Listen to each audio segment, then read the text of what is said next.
Star प्रवाहावरील ठरलं तर मग ही मालिका सध्या प्रेक्षकांमध्ये विशेष चर्चेत आहे।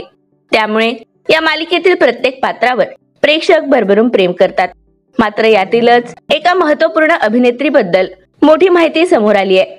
तर या अभिनेत्री आहेत पूर्णा आजींची भूमिका साकारणाऱ्या ज्येष्ठ अभिनेत्री ज्योती चांदेकर।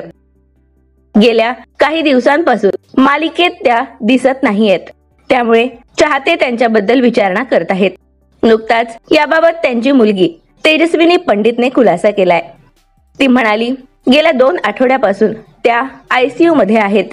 जेव्हा पूर्णा आजी पूर्णपणे बरी होईल तेव्हा ती पुन्हा एकदा मालिकेत पाहायला मिळेल, असं तिने म्हटलंय।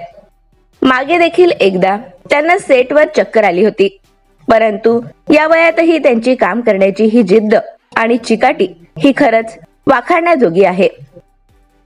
तर अभिनेत्री ज्योती चांदेकर या लवकरात लवकर बऱ्या होवो हीच सदिच्छा।